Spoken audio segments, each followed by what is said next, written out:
కంటికి కనపడేటువంటి అంగవైకల్యంతో మీరందరూ బాధపడుతూ ఉన్నారు. కంటికి కనపడకుండా ఉన్నటువంటి అంగవైకల్యం చాలా మంది బాధపడుతూ ఉన్నారు. వారికి ఉన్న అంగవైకల్యం మనిషిగా ప్రేమించలేకపోవడం, వారికి ఉన్న అంగవైకల్యం ఆపదలో ఉన్న వారికి సహాయం చేయలేకపోవడం, ఇట్లాంటి అంగవైకల్యాలు ఉన్నటువంటి వాడు చాలా మంది ఉన్నా బయట సమాజంలో బతుకుతూ ఉన్నారు.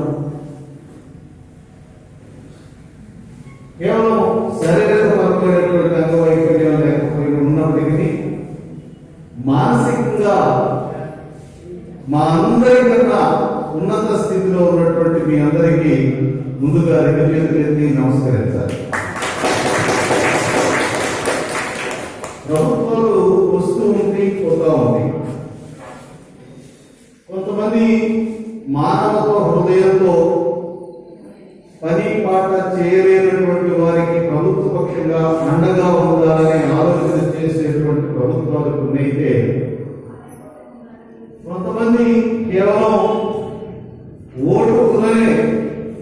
ఓటుతోనే చేసే సహాయాన్ని కొలిచేటువంటి వాళ్ళు కొంతమంది. భగవంతుడే వాళ్ళని క్షమించాలి, వాళ్ళ గురించి ఆలోచించాలి, మనం వాళ్ళ గురించి మాట్లాడాల్సినటువంటి అవసరం లేదు. కానీ నేను మీకు మనం చేసుకునేది ఒకటి, సంఘటితంగా ఉన్నంత కాలమే మీ సమస్యల పరిష్కారం అవుతాయి. అంగవైకల్యానికి ఉన్నటువంటి వాళ్ళకి లేని సమస్య అంటూ లేదు.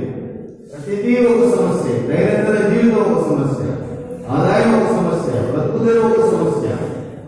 ఇన్ని సమస్యలు ఉన్నటువంటి మీరు సంఘటితంగా ఉన్నప్పుడు మాత్రమే కొన్నింటినైనా ఆ సమస్యల్ని పరిష్కారం చేసుకోగలుగుతారు. అందువల్ల మీరందరూ ఐక్యంగా ఉండి మన సమస్యలకు పోరాటం చేసుకోవాల్సినటువంటి అవసరం ఉన్నది. అందులో భాగంగా ఒక సామాన్య మానవుడిగా నా వంతు సహాయం సహకారం ఎప్పుడు మీతో ఉంది అనేటువంటి విషయాన్ని మనస్ఫూర్తిగా పెద్ద మనసుతో నన్ను మీ మధ్యకు ఆహ్వానించినటువంటి మీకు, మీ నాయకులు పెద్దలైనటువంటి శ్రేష్ గారికి మరొక పర్యాయం నా హృదయపూర్వకమైనటువంటి నమస్కారాలు తెలియజేసుకుంటూ సెలవు తీసుకుంటాను.